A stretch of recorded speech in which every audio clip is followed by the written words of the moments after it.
Saudação a todos, aqui é André Michelin, sejam muito bem-vindos ao nosso espaço de celebração em Candelária.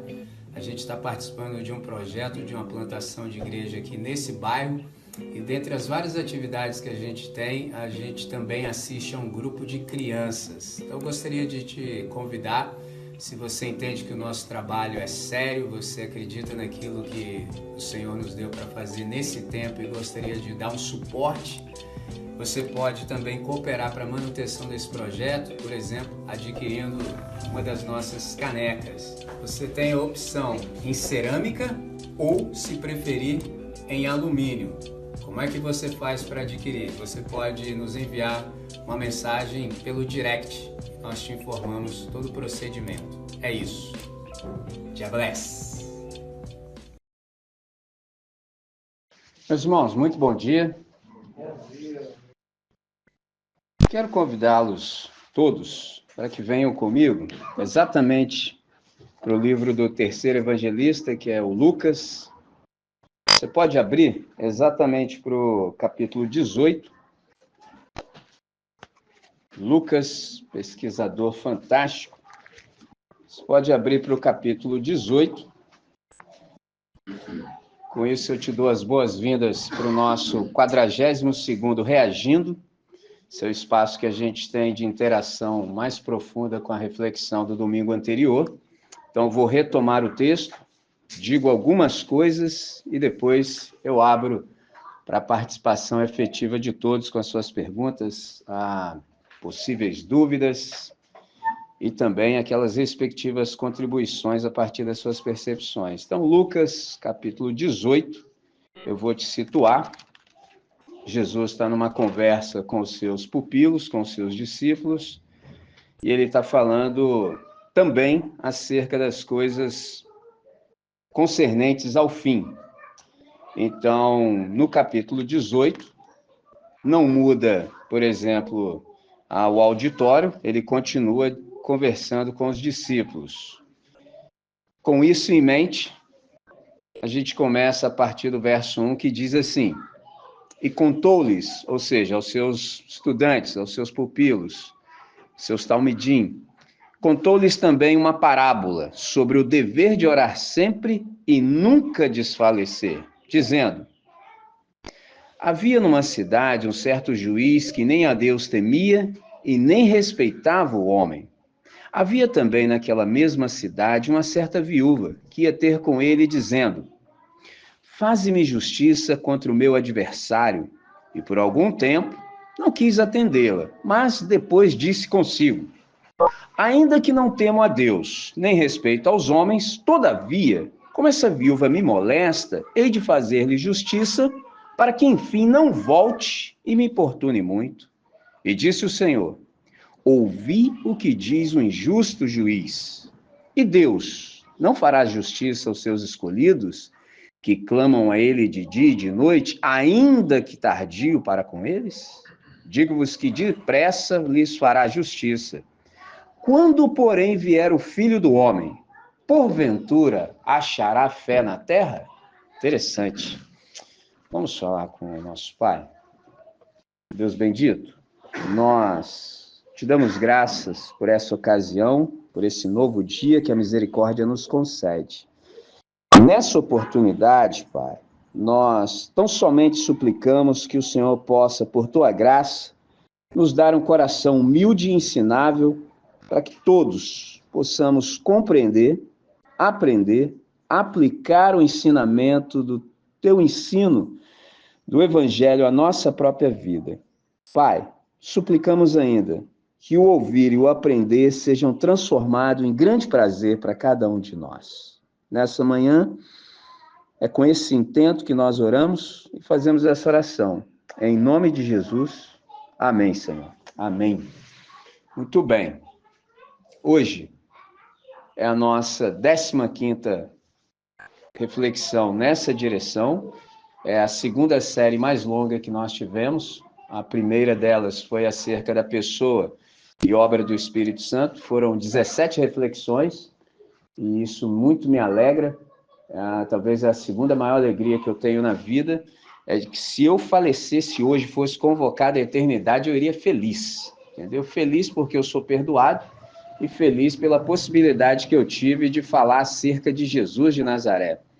Desde, penso eu, 2011, provavelmente, eu participei de um evento e quando eu terminei a minha reflexão, assim, foram 10 minutos, cada um de nós tinha 10 minutos, e eu usei muito bem meus 10 minutos. Quando eu desci, uma pessoa estava me esperando e me fez uma pergunta, não vou entrar em tantos detalhes, me fez uma pergunta que eu tinha resposta, só que a pessoa não estava interessada na minha resposta, ela queria muito mais falar. E ela falou bastante, pelo menos aí, creio eu, por umas 2 horas continuamente. E aí, aí eu precisei, né, dizer, só fiz uma pergunta, se era um diálogo ou um monólogo. Aí a compreensão entrou no cidadão e eu disse a ele, olha, nada do que você falou para mim é inédito, até porque eu estou dentro, então eu tenho talvez mais propriedade para te dizer sobre isso do que você, mas eu nem falei isso tudo. Eu não tenho inclinação para esse tipo de coisa, sabe? Não tenho, nenhuma. Não estou a fim de provar nada para ninguém, não sou desse time, entendeu? E aí eu me lembro que eu só disse o seguinte, eu tenho pensado muito em escrever uma série de estudos que fale acerca de Jesus de Nazaré, porque esse Jesus que você está falando não é o Jesus que o texto sagrado apresenta. Aí o cara falou assim, pô, você deveria fazer isso. E desde então eu assumi esse compromisso. Desde 2011, tem muitas mensagens, vocês sabem, elas foram até alvo da nossa reflexão mais aprofundada na EBQ, a época da pandemia. Então eu me lembro de ter separado 20 reflexões, e aí a coisa fluiu tanto que foram 45. E eu só tive que parar porque não tinha como conciliar, por exemplo, o desafio de plantar a igreja aqui e fazer também a EBQ, era muita coisa, e aí eu não dou conta, é muita coisa, muito trabalho. E assim, são muitas reflexões, muitas. E assim, eu nem sei quantas. Então, por exemplo, essa semana mesmo eu consegui um espaço e eu reagi ao nosso lecionário, ao invés de eu falar, eu deixei lá. Por exemplo, quem tiver interessado, quiser aprofundar material, tem sobejamente falando. Então, eu penso assim, se alguém quiser saber mesmo, vai lá, separa aí, por exemplo, isso são conversas que eu tive com os estudantes do colégio. Então, separa 20 minutos, ouve e depois me pergunta, entendeu? A grande questão é que nem todo mundo está afim de fazer isso, entendeu? E eu, por exemplo, como eu pratico isso até comigo mesmo, entendeu? Eu sei, por exemplo, a partir de qualquer pergunta que me faça, onde a pessoa está e quanto ela investiu nisso. Dá para saber, assim, com a maior facilidade do mundo. Entendeu? É como alguém, por exemplo, que assume o púlpito e fala que não teve tempo de se preparar. Não precisa dizer, todo mundo vai saber, ou pelo menos eu sei. Entendeu? Sei as fontes, sei todas as conexões, sei. Esse é o meu trabalho, essa é a minha vocação, essa é a minha função. Então, por exemplo, se eu falecesse hoje, eu faleceria feliz porque eu consegui falar alguma coisa sobre Jesus. E tem pessoas que participam, entre aspas, do ambiente eclesiástico e não sabem absolutamente nada acerca de Jesus, entendeu? Então, qualquer coisa que ela ouve em nome de Jesus, ela acredita. Porque, infelizmente, o nome de Jesus, ele é sequestrado, entendeu? Tem sido sequestrado nos nossos dias. Então, qualquer loucura que fosse dita no próprio nome, não colaria. Mas em nome de Jesus, todo mundo ainda fica com dúvida. Aí fica assim, entreolhando, aí um olha para a cara do outro, mais experiente, fala, mas é isso aí mesmo, entendeu? Então a loucura deveria ser dita no próprio nome, entendeu? Então, por exemplo, eu não me importo com nenhuma loucura que seja dita, entendeu? Que não seja em nome de Jesus. Até mesmo em nome de Jesus eu sou bem comedido, entendeu? Eu também não fui chamado para isso. Na nossa comunidade eu procuro instruir da melhor maneira possível, mas eu não fui chamado, por exemplo, para ficar, quem sabe, criando vídeo de internet, debatendo a polêmica do momento, não me interessa, entendeu? Não me interessa, não é questão para mim, entendeu?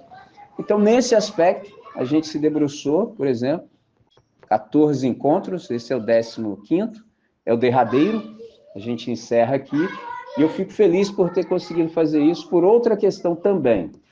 Já ouvi de outros amigos de ministério, assim, que não consegue fazer uma série grande porque a igreja não suporta. Eu falei, então a gente tem que fazer outra coisa, né? Entendeu? Se nós vamos passar a vida toda nisso, o cara não suporta ouvir o evangelho, o que nós estamos fazendo então? Entendeu? É lógico que tem bom senso, entendeu? Tem tudo isso, mas não é disso que eu estou falando. Como assim por exemplo, conversamos 14 vezes. Eu que fiz a coisa. Sei assim, cara, agora eu posso falar assim, ó, começamos a arranhar a superfície.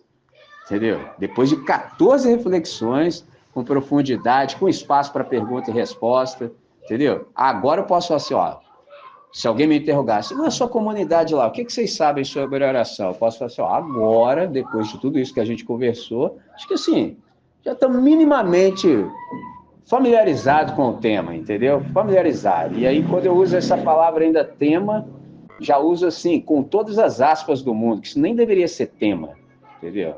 Difícil chamar isso de um tema, de um assunto. Não, isso é a nossa vida, entendeu? E eu espero que, a partir daquilo que a gente converse hoje, isso fique ainda mais claro. Então, por exemplo, a gente leu entre os versos 1 e 8, e isso é muito caro para nós. Eu me lembro de um testemunho, por exemplo, de um estudante, um doutorando de Princeton, uma faculdade americana, quando ele lançou uma pergunta que era o seguinte: o que ainda resta no mundo para ser tema de uma tese original? Entendeu? Quem está no academicismo sabe disso. Por exemplo, você tem que escrever uma tese, entendeu? Por exemplo, eu sou um bacharel e o que me competia era tão somente organizar as fontes. Não tinha condição de falar nada, mas eles queriam saber se eu era um bom organizador de fontes. Dizer A com B, simples assim. Aí depois disso vem o mestrado, depois vem o doutorado. No doutorado você já pode dizer alguma coisa, entendeu? Então a pergunta é, mas o que resta no mundo para ser, por exemplo, o tema de uma tese original? Aí o Einstein respondeu o seguinte: investigue a oração. Alguém deveria investigar a oração. Olha só, se o Albert Einstein chegou a isso, essa percepção, imagina nós, entendeu? Imagina nós. Então, quem propôs a parábola é Jesus de Nazaré. Nós já sabemos que ele é o mestre incomparável, ele é o professor por excelência, por uma razão simples. Ele, tão somente ele, domina o assunto que ele ensina.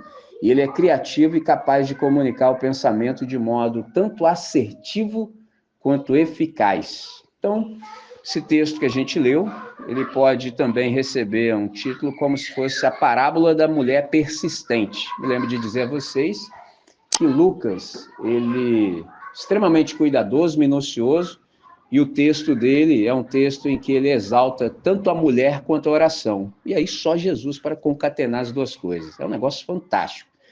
E aí eu quero chamar a atenção para vocês para o brilho ofuscante do óbvio, porque aqui tem uma lição preciosa acerca da persistência na oração. Isso aqui é uma ilustração pungente. Você percebe que há dois personagens em cena, há um juiz que é injusto, isso aqui é uma contradição de termos, como é que um juiz pode ser injusto? De um juiz se espera a justiça, no mínimo. E uma viúva persistente e incansável. E essa viúva aqui, ela tem uma representatividade. Por exemplo, ela representa os empobrecidos, os impotentes, os desprovidos, os anônimos, aqueles que não são amados, os desesperados, entendeu? Tudo nessa figura. E é interessante perceber o contraste que há entre o pensamento tacanho do juiz e a atitude da viúva. A ideia do texto aqui é que ela ia até ele todos os dias, cara. Todos os dias a mulher estava lá. E é de uma significação extraordinária. A propósito disso, quero já chamar a atenção para o fato de que orar não substitui atitudes. Guarde isso. Orar não substitui atitudes. Por exemplo, porque a soberania divina não exclui a parte humana a ser desempenhada, entendeu? Lembre-se sempre disso. As coisas caminham juntas, entendeu? Com isso, eu não estou dizendo, por exemplo, aquela frase feita que as pessoas falam, não, Deus vai fazer a parte dele, agora faz a sua. Não é bem assim, não, entendeu? É Deus que está fazendo tudo. É por sua graça que a gente se movimenta, mas as coisas caminham juntas. Então, a eleição divina por exemplo, a responsabilidade humana, entendeu? Então, uma vez alguém, esses kamikazes aí, que só aparece de vez em quando, sabe? Porque o cara, assim, para falar certas coisas comigo é porque ele não me conhece, entendeu? Então, ele é doido, ele é louco, aí fala umas besteiras, mas é muito raro. E uma vez o cara veio com essa assim, mas e a responsabilidade humana e a eleição? Eu falei, isso é simples, irmão, faz tudo que você quiser, faz tudo dentro da tua cabeça. Entendeu? Que eu nem gosto de falar, mas tem uns caras que é só assim, cara. Faz tudo que der na sua cabeça. e silenciei. Aí o cara pensou assim, 2 segundos, cara, a compreensão sobreveio. Pô, mas se eu fizer tudo que der na minha cabeça, vai dar ruim para mim. Eu falei, então, o que mais você quer? Você vai me perguntar isso para mim? Ué, você não sabe disso, tá me perguntando para quê, cara? Eu, hein? Entendeu? É muito falta do que fazer, cara. Então faz tudo que der na sua cabeça e Deus também vai fazer tudo que Ele quer. É simples assim. Ué, mas aí vai dar ruim. Eu falei, você já sabe para quem, né? Entendeu? Pô, usa a massa encefálica. Então, orar não substitui, por exemplo, as nossas atitudes. Então, Jesus ele lança a mão dessa parábola aqui com um fim pedagógico. E aí, se você observou com atenção o verso 18, há um grande desafio proposto para nós, porque ele diz assim: quando, pois, o Filho do Homem vier, encontrará fé na terra, e terra aqui, se você percebeu, não é com letra maiúscula, porque nessa época a galera nem sabia que o planeta chamava Terra, entendeu? Nem tinham dado esse nome, entendeu? Terra ali é terra mesmo. Encontrarei fé aqui? Aí a pergunta é, fé, o que é fé? Fé é confiança no caráter da Trindade, entendeu? Fé não é confiança no poder de Deus, porque se for isso, a gente já começa mal, porque Deus de fato pode tudo, mas ele não faz tudo o que pode, ele faz sempre o que deve. E o que deve é norteado pelo caráter dele, porque se assim não fosse, a gente começa, por exemplo, a abrir espaço para perguntas capciosas, entendeu? Aí você começa a ficar com dificuldade assim, de compreensão das coisas que acontecem aqui, aí você se perde nos debates teológicos ou filosóficos. Ah, mas se Deus é bom, não pode ser todo-poderoso, porque se é bom e todo-poderoso, por que você foi? Meu Deus do céu, cara. É um negócio assim, é cruel. É simples, irmão. Confia no caráter da Trindade. Aí você tem que saber, se há um Deus todo-poderoso, ele é bom. Porque se ele for bom, tá tudo certo, entendeu? Pode ficar tranquilo, que no fim vai dar bom. Por enquanto, estamos no processo. No processo, estando num planeta caído e sendo nós da rebelião ou rebeldes, permanecendo nela, dá ruim mesmo, entendeu? Tem muita injustiça. Mas como Deus é Deus, ele continua sentado sobre um alto sublime trono. No final vai dar bom. Durante o processo, tão bom quanto ele é, ainda dá chance e oportunidades para que a galera deixe a rebelião, troque de time e passe para adoração. Olha que coisa sensacional. Qual parte você não entendeu, filho? Entendeu? Qual parte você não pegou ainda? Tá vendo? Mas você não sabe esse mínimo, assim, essas obviedades, aí você se perde no processo.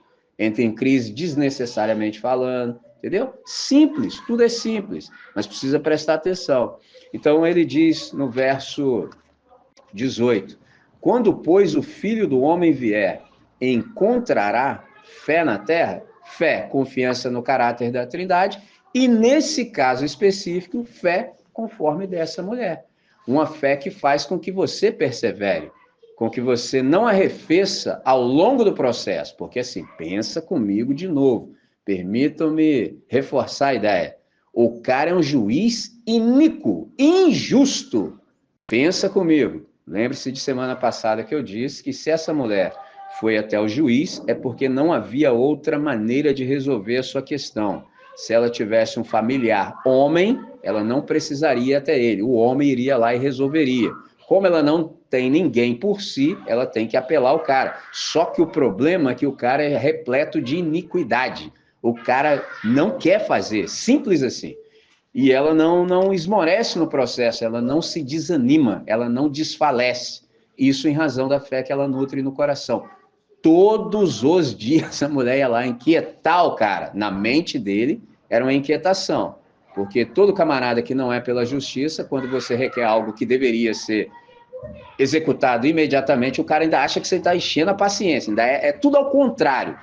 Nada disso foi razão suficiente e plausível para que ela, por exemplo, arrefecesse, para que ela desanimasse. Pelo contrário, problema seu, você não faz, mas eu vou continuar. Negócio interessante isso. Então, Jesus, quando ele fecha o ensino, ele deixa essa pergunta no ar. Quando o Filho do Homem voltar, encontrará, porventura, fé na terra? Fé conforme dessa senhora aqui, entendeu? Que não se deixa vencer, por exemplo, por nenhuma circunstância, por nenhum obstáculo, entendeu? Então, o encorajamento aqui é um só. Qual? Orem de modo fiel e persistente até aquele dia, porque está no contexto exatamente das últimas coisas. Então, note que a expressão desanimar no texto original, ela significa desistir por exaustão, entendeu? Tem gente que te vence pelo cansaço, entendeu? Por exemplo, eu me lembro de uma gíria antiga, assim, da galera que andou de skate antes de mim, eles usavam muito assim, fulano me pagou, mas me deu uma canseira, rapaz, entendeu? Tipo assim, os caras compravam, não pagavam, o negócio era tenso. Então, nesse caso aqui, essa expressão desanimar é exatamente desistir por exaustão. O juiz poderia ter conseguido lograr êxito nessa questão, mas ele não foi feliz. Ou pior ainda, desanimar aqui pode significar se tornar covarde, entendeu? Aí que estragou tudo, entendeu? Ao longo do processo. Mas, graças a Deus, há um antídoto para isso. Qual é o antídoto? A certeza de que ser perseverante em Deus compensa, entendeu? Então, qual é o encorajamento para nós? Que a gente não pode jamais descrer que as recompensas de ser podem até aparentemente demorar, mas sempre chegam, entendeu? Porque o texto diz assim também, observe, o verso anterior, o verso 7. Na verdade, me parece que eu falei 18, mas é verso 8. 18 é o capítulo. O verso 7 diz assim: e Deus não fará justiça aos seus eleitos ou aos seus escolhidos, observe essa parte, que clamam ele de dia e de noite, ainda que tardio para com eles. Esse ainda que tardio para com eles é uma impressão, entendeu? Não é uma realidade, é uma impressão. Por quê? Por simples, irmãos. Por exemplo, nós somos regidos pelo Cronos. Então, passa 1 minuto, passa 2, passa 1 ano, passa 10, passa uma década, mano, você já começa a ficar ansioso, não adianta, entendeu? Porque na sua contabilidade já está demorando muito, mas quem falou? Vou usar uma expressão que é recorrente, mas qual é o relógio que Deus usa, né? Mas qual é o relógio de Deus? Infelizmente, algumas frases se tornam clichês e não deveriam. Qual é o tempo de Deus? Entendeu? Porque assim, você sabe, Deus está numa outra dimensão, Deus está no Kairos e nós estamos no Cronos. Palidamente, Kairos é como se fosse um eterno agora, então ele já falou, já está estabelecido, mas para nós precisa ganhar concreção, historicidade no tempo e no espaço. Mas isso vai ser no momento oportuno. O que é o momento oportuno? É quando o Kairos invade o Cronos, a gente chama isso de milagre. Se você, rapaz, aconteceu um negócio sensacional. Então, Deus é que sabe. A nós compete. Vamos fazer uma equação? Assim. Deus é bom? Deus é bom. Ele falou? Falou, então tá tudo certo, irmão. É só uma questão de tempo. Agora, se a gente não sabe esse mínimo, aí a ansiedade te vence, ou nos vence, entendeu? Simples assim. Quando o Filho do Homem voltar, vier, acaso encontrará fé na terra? Porque Jesus contrastou, por exemplo, a atitude do juiz iníquo com o pai dele. Ora, ele diz, no verso anterior, verso 7, o verso 6... ouvi o que diz o injusto juiz. Ou seja, prestem atenção no que o cara falou. Por ele achar que era uma situação incômoda, ele resolveu fazer aquilo que ele já havia estabelecido que não faria. Ele não fez por algum tempo, mas essa mulher me incomoda. E para que ela não volte, é aquilo que eu disse, ela ia todos os dias. Então, para que ela não volte e me moleste, deixa eu fazer alguma coisa para essa mulher. Meu irmão, se um camarada que não teme a Deus, entendeu? Não teme a Deus e não respeita ninguém, porque assim, você sabe que na sociedade que a gente vive, você procura assim ser bem relacionado. Já viu hoje o papo dos coaches? Você tem que ter a sua rede de contatos, a sua teia de relacionamento. Meu irmão, o cara não tava aí para ninguém, entendeu? Elenca aí quem você quiser que seja importante. Eu quero é que se dane. Não é um negócio assim, só Jesus para construir um raciocínio desse, né, cara? Há 2000 anos, para hoje, eu falo assim, rapaz, é um negócio impressionante. Eu não tô nem aí para ninguém, não quero saber seu nível de influência, não quero saber de nada. Aí esse cara fala assim, quer saber? Vou fazer alguma coisa de bom para essa mulher. Meu irmão, se um camarada tomado por iniquidade, como esse cara, consegue fazer isso, imagina o meu pai, Jesus falando, vocês acham mesmo que ele não vai fazer? Onde é que vocês estão com a cabeça? Mas nós somos assim. Difícil é admitir, entendeu? Difícil é admitir, mas tem aplicabilidade para todos nós. Nós somos assim. Em algum lugar a gente está sempre de pé atrás. A gente está sempre desconfiado se Deus é Deus mesmo. Vai que ele não é. Eu que não garanto o meu aqui não. entendeu? Eu que não garanto o meu não para ver se Deus vai me dar alguma coisa, entendeu? Só que isso é a realidade do nosso coração. Só que para a gente chegar nessa honestidade de percepção e constatação, você tem que tirar um tempo, tem que se desnudar, entendeu? Para ser sincero diante dele, entendeu? O Gui nos falou há pouco acerca de desertos. Então, insisto, a gente não deve descrer jamais que a recompensa por ser perseverante em Deus, ela vai chegar. Então, a gente precisa, na verdade, descansar nessa segura esperança. A gente não tem razão plausível, por exemplo, para se desesperar. E você pode perguntar, André, mas por que não? Porque a gente tem um sustentáculo. E o único sustentáculo suficiente firme para que a gente persevere em oração é a gente ter a clara compreensão, é a gente saber que o Pai não se assemelha em absolutamente, em nada com o juiz iníquo. Isso tem que estar claro para a gente, simples assim. Essa é a nossa sustentação. Então, a gente tem um Deus que se importa. E é interessante que a gente pode chamá-lo de Pai. Eu lembro de, no último encontro, ter citado o maior teólogo judeu do século XX, que foi Abraham Joshua Heschel, quando ele disse que o universo seria um inferno se não houvesse um Deus que se importasse conosco, entendeu? Então, essa galera que fica falando que inferno é aqui, entendeu? Eu falei, calma, rapaz, calma. Que você... As galera mistura os negócios tudo, entendeu? Calma, rapaziada, não é bem assim, calma aí. Você não tá vendo misericórdia e graça aí, não. Você tá cego, cara, entendeu? Acordar num dia de manhã é um ato de misericórdia do Todo-Poderoso. Ter essa possibilidade de ver as coisas com outro olhar, entendeu? Por outra perspectiva, assim, fazer as coisas de modo novo. Você tá onde, meu filho? Entendeu? Para falar o inferno é aqui. Fala isso. Só de você ter possibilidade de falar uma bobagem dessa significa que o inferno é aqui. Porque se o inferno fosse aqui mesmo, você não conseguiria nem articular o pensamento. Mas assim, a galera é braba, irmãos. Entendeu? Sim. Eu acho que eu tenho, assim, um mínimo de paciência, porque senão eu já tinha pirado, entendeu? Que assim, meu Deus do céu, quanta bobagem, assim, todo dia. Aí eu fico feliz, pelo menos, de poder ouvir, né? Entendeu? Imagina se tivesse que ainda decifrar isso em braille, entendeu? Imagina se eu fosse cego, tivesse surdo, tivesse que entender em libras. Caramba, ainda bem que tem a faculdade da audição. Oh, pelo amor de Deus, é muita idiotice. Fechando essa ideia, então, cada um de nós precisa, por exemplo, ser encontrado, já que Deus é assim, faz essas intervenções, a gente precisa ser encontrado sempre no time daqueles que são devotos, daqueles que oram de modo contínuo. O que é oração? É a pergunta. Oração, você sabe, é esse encontro pessoal e íntimo com o Pai. E à medida em que esse encontro é intensificado e aprofundado, nós somos transformados.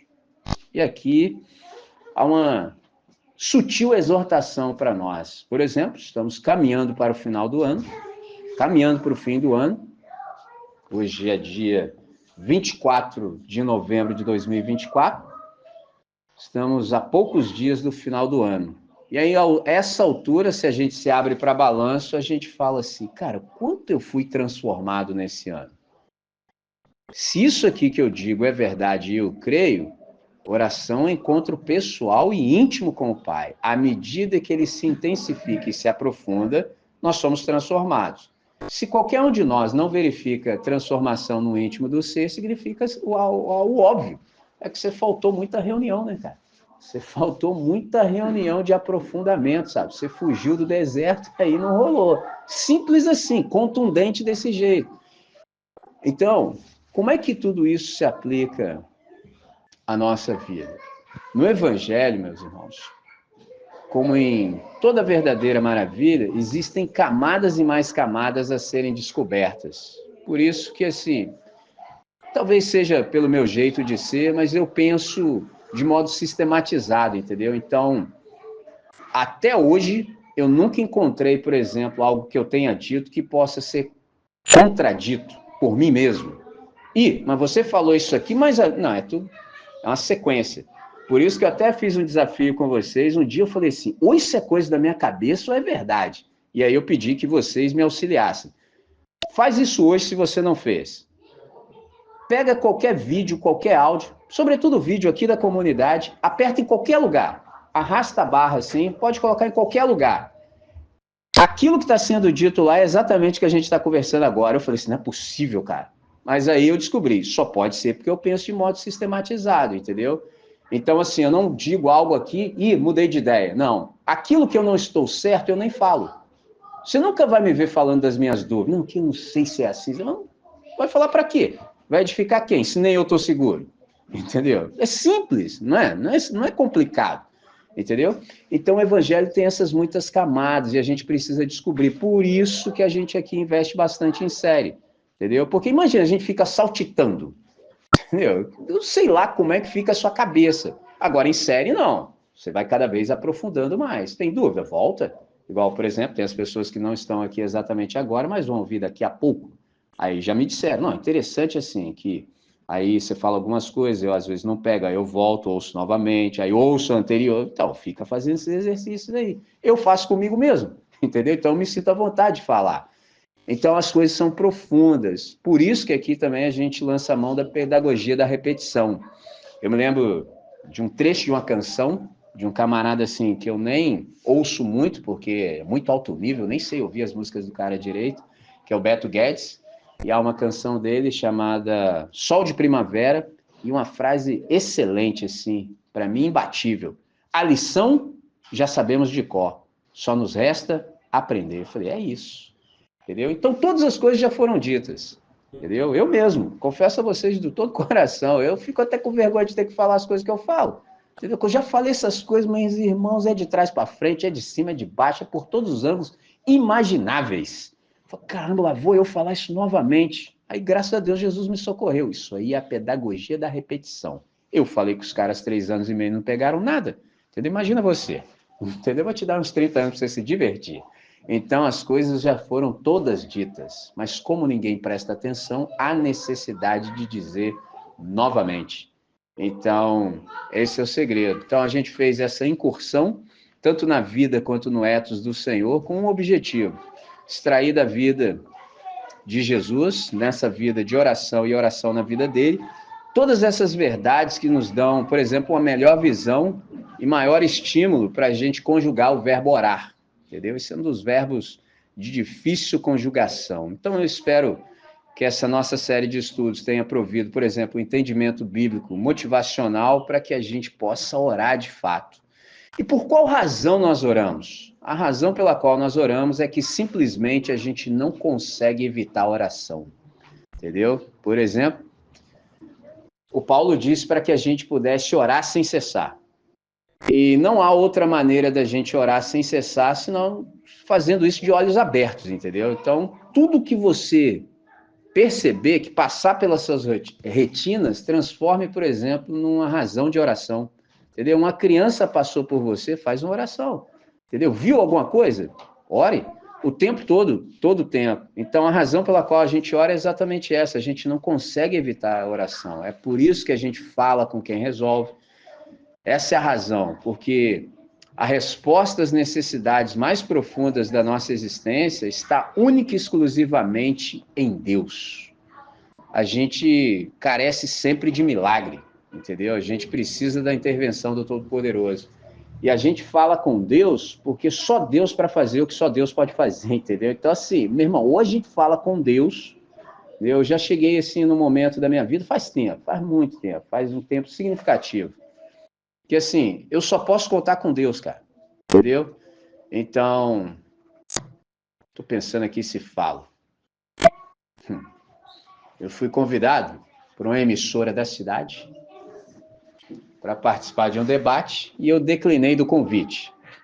Por algumas razões. Primeira razão é que eu tinha um compromisso pré-agendado e não abro mão dele de jeito nenhum. Segunda razão, ainda que eu tivesse, por um quarto de hora, a oportunidade de falar sem ser interrompido, não julgo que seria muito proveitoso. Simples assim. Então, declinei. E aí, por exemplo, eu fiquei pensando o seguinte, cara. Se eu chegasse lá, eu tinha que dizer para eles, pessoal, o negócio é o seguinte, essa pergunta de vocês aí, eu não sei por que vocês insistem em colocá-la, por exemplo, no passado. Por exemplo, perguntam para mim assim, você já sofreu racismo? Eu falei, meu irmão, eu não me lembro de sequer um dia da minha vida que eu não adentre em um ambiente que eu não perceba. Entendeu? Não tem um dia da minha vida. Aí eu percebo lá os olhares, aquela coisa toda. Então, assim, Eu já estou nesse negócio de confiar só em Deus, não é de hoje, entendeu? Porque assim, quem vai fazer alguma coisa por mim? Entende? Quem vai fazer alguma coisa? Então, assim, você fica experimentado nessa arte. Entende como é que é a coisa? Então, por exemplo, eu oro por isso. Porque, assim, quem vai fazer alguma coisa por mim? Entendeu? Não há como. Mas isso, galera, é uma experiência, assim, pessoal. Isso é para a vida. Falar, eu consigo falar, me sinto à vontade de falar, falo com propriedade, entendeu? Porque, assim, tá na cara, entendeu? Não estou verbalizando algo que não se possa verificar. Então, assim, irmão, se eu adentrar qualquer reunião, já contei para vocês, tem reunião assim que eu já participei que eu não fui tratado nem como visitante. Aí é interessante que quando eu acendo para cá, a galera começa assim, fazer outro movimento. Aí começa, por exemplo, assim, alguns ficam muito envergonhados pelo tratamento que me dispensaram. Aí aqueles assim que são do time do bem, entendeu? São sinceramente equivocados, entram em arrependimento. Os que são do mal rangem os dentes. Então assim, é isso aí, ó. Pelo menos 26 anos da minha vida sem faltar um dia. Por isso eu me sinto à vontade de dizer, eu sou desse time da oração exatamente por isso, porque assim, ou Deus me sustenta lá nos lugares que eu estou, onde eu estou, ou então estou lascado. Porque assim, eu não tenho nenhum subterfúgio. Por exemplo, Dani começou a trabalhar conosco no ambiente do colégio, e aí no primeiro dia eu olhei para ela e falei, e aí, Dani? Eu falei, então, entendeu? Assim, ou Deus faz aqui, ou então não adianta. Por uma razão muito simples, eu já contei para vocês, poxa, quem tem filho sabe, pô, chega um momento assim, quem já foi adolescente aqui tá ligado, você não ouvia nem seu pai e sua mãe. Aí reúne todos que não ouvem pai e mãe num lugar chamado escola e o Andrezão vai falar pros caras. Como? Entendeu? Ou Deus entra na conversa lá enquanto eu tô conversando com os caras e vai tocando os corações, ou então esquece, não há nada que você possa fazer, nem a melhor ameaça surte efeito. Não esquece. Eu já nasci sabendo, cheguei lá, olhei e falei, Sérgio, opa, entendeu? Passei assim, tudo que eu podia em revista, eu falei assim, pô, se eu fosse professor, ameaçava os caras dizendo o seguinte, você, ó, menos um ponto na prova. Cara, um ponto faz falta, né? Se eu fosse disciplinar, eu falava, você, pra sala, entendeu? Nada, nem amigo dos caras eu sou, entendeu? Que também tem isso. E aí, né? Vem aquela forte impressão no coração. Vá lá, fale tudo que eu disser para você falar, ore e vá embora. Porque aí, lembra lá atrás, quando eu falei assim, é como se fosse assim, deixa, faz a sua parte e eu faço a minha. Não. Aí Deus ainda deixou claro. E nem estar lá, você sabe que você tem condição, por causa da sua timidez. Eu falei, não é verdade. Falei, caramba, porque assim, se eu também tivesse uma arma de fogo, já colocava a arma de fogo sobre o púlpito, entendeu? Começava a falar. O primeiro que fizesse gracinha, já dava um pipoco no cara, entendeu? Instauraria o terror na comunidade, lá na plateia, os caras. Caramba, velho, você viu o cara novo que chegou pra falar? O cara é violento, velho, o cara é belicoso, o homem dá até tiro, entendeu? O cara é herói. Pronto. Quem vive da espada morre pela espada. Eu já sabia, já falei, cara. Resultado, Andrezão, ou é nessa vulnerabilidade aí, ou esquece. Eu falei, caramba. Aí o maneiro é isso, entendeu? Eu começo a falar, pô, o camarada lá na última fila, todo mundo atrapalhando na frente. O cara sai lá do último lugar, vem e fala, hoje foi muito bom, me tocou profundamente. Eu falei, caramba, milagre, irmão. É só milagre, por isso que eu oro, entendeu? Orando o dia inteiro. Antes do no meio e depois, entendeu? Às vezes, cara, tem uma vez o cara falou, você vai orar? Não, eu falei, como, meu filho? Você acha que eu tenho coragem de vir aqui falar com vocês? Vocês são os piores do mundo sem oração? Não tem jeito. Então, nós oramos exatamente por isso.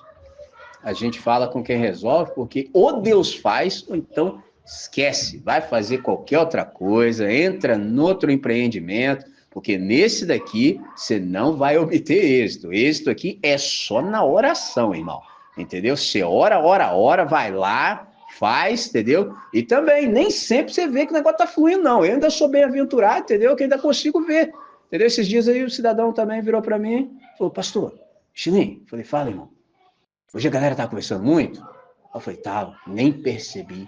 Cara, os caras tá terror, porque tem dia que os caras tá atacado, cara, entendeu? Tem dia que os caras tá que tá. Aí o cara virou pra mim e perguntou, hoje os caras tá conversando muito? Aí que eu entendi que era pergunta. Eu falei, rapaz, você não viu? Eu falei, nem percebi. Que frequência que esse cidadão estava? Na frequência certa. Cara, é impressionante. Então, assim, essa é uma razão pela qual a gente ora.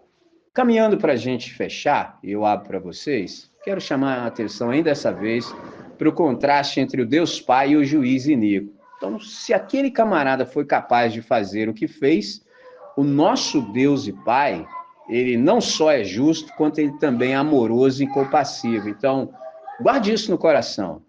Deus, ele já pensou em tudo e providenciou absolutamente tudo que nós precisamos. Aí a pergunta que às vezes ainda nos resta é assim: quando é que ele vai fazer o que deve ser feito? Deus, ele nos dá exatamente tudo aquilo que a gente precisa no momento exato da nossa necessidade. Isso deve nos encorajar a uma busca para que a gente possa ver de fato que ele é bom, entendeu? Então, está tudo providenciado. Providere é a palavra de onde vem a nossa providência. Providere, ver antecipadamente.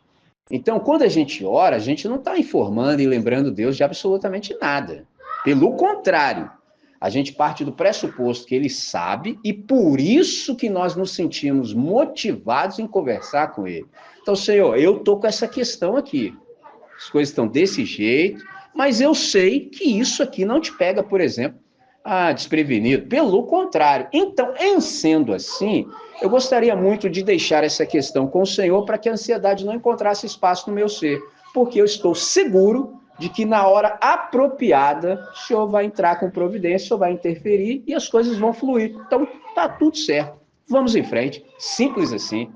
Então, isso deve nos motivar. Então, o encorajamento que a gente tem é exatamente esse, sobretudo para os dias que são difíceis. Eu ouvi com atenção o que o Gui nos falava, e no momento ele disse que o amigo dele em questão estava desesperado.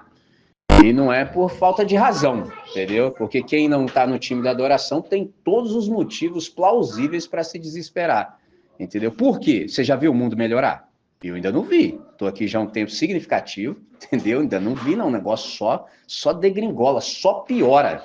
Mas nós não nos desesperamos, entendeu? Porque a nossa esperança não está no mundo, entendeu? Porque só vai piorar, entendeu? A nossa esperança está no Senhor.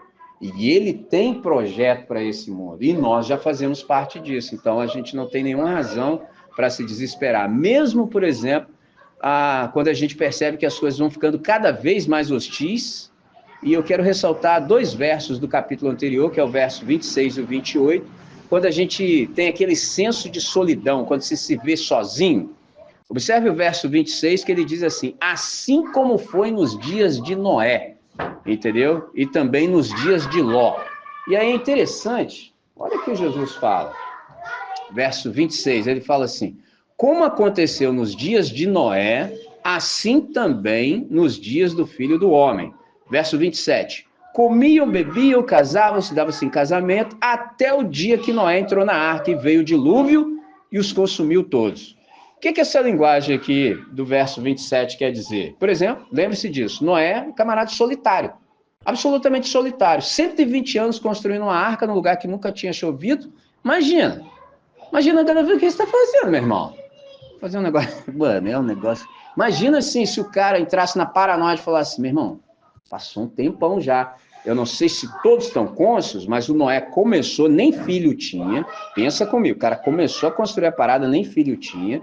Os filhos do cara nasceram, cresceram só fazendo aquela parada. Entendeu? 120 anos. Entraram na parada. Entendeu? Entraram. E isso ainda estou descontando o tempo que o Noé teve que aprender a como fazer uma arca. Porque o cara é fazendeiro. Explica para mim, como é que um fazendeiro faz arca? Não faz, né, irmão? Então tem que estudar.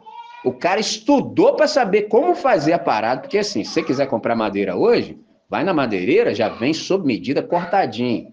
Entra na floresta e pega uma árvore e faz virar madeira certinha, retinha. Fala sério, irmão. Entendeu? As medidas estão aí. Esse é o segredo de Deus. Ele te dá os detalhes. Agora, usa a massa encefálica. E esse é um ponto que a nossa geração não quer fazer. A parada tá aí mastigadinha, irmão. Mastigadinho. O cara não tira um tempo para aprender. Aí fica difícil demais. Deus deu comando para ele. Você vai fazer uma arca assim. As medidas estão aqui. Agora o resto é por sua conta. entendeu? Já te deu o cérebro, a graça está aí, eu sou contigo, vai estudar. O cara teve que estudar para aprender como fazer a arca. Fez a arca e entrou, só que tinha um detalhe. E se o cara se sentisse solitário? Estava sozinho fazendo aquele lance lá, sozinho.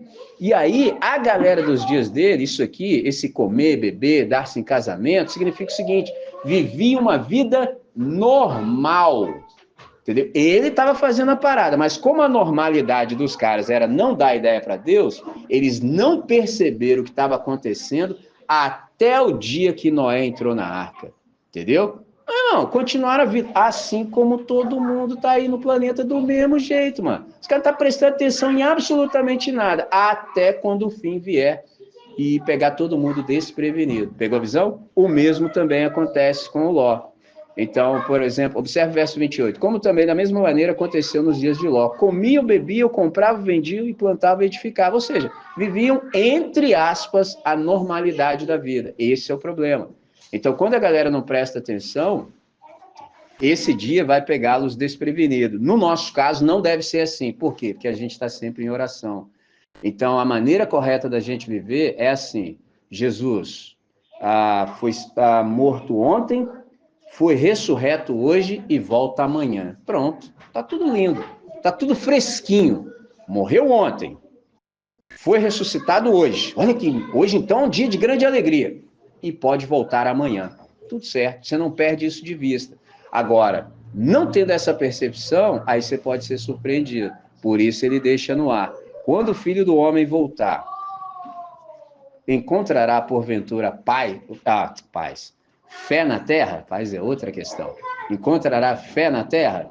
Então ele deixou isso no ar. Então, fecho dizendo o seguinte, nós somos motivados a orar de modo constante, tendo a certeza de que estaremos, desse modo, agradando a Deus Pai, e nós seremos atendidos. Então, como devem ser as nossas orações em tempos assim? Orações urgentes, fervorosas, persistentes, sem jamais desfalecer, sem jamais desanimar. O que Deus espera de nós? Persistência, perseverança. Então, encerro exatamente aqui, abro para vocês, depois dessa palavra de oração final. Pai nosso, é sempre motivo de toda alegria para nós desfrutarmos experiências como essa que a gente teve até aqui. Nós te agradecemos profundamente porque aprendemos muito e discernimos que oração, de fato, é para os fracos. Então, o Senhor permite a nossa dependência e nos convida a invocá-lo. E nós compreendemos muito a partir dessa exposição, dessa série de mensagens, e reconhecemos a nossa fraqueza, reconhecemos a nossa carência e precisamos muito do teu auxílio e do teu socorro. Por isso nós suplicamos com veemência, vem, Senhor, rebrasar, por exemplo, o nosso desejo por oração, dá-nos foco e capacidade necessários para colocar tudo isso que nós aprendemos ao longo desses dias em prática, de tal modo que aquele dia não nos sobrevenha e não nos pegue despercebidos. Pelo contrário, que nós sejamos tidos na conta de devotos e que oramos de modo fervoroso, contínuo e persistente, sem nunca jamais esmorecer, nem desfalecer e tampouco desanimar. Nessa hora, é assim que nós oramos, com alegria, com gratidão, em nome de Jesus. Amém, Senhor. Amém. Amém.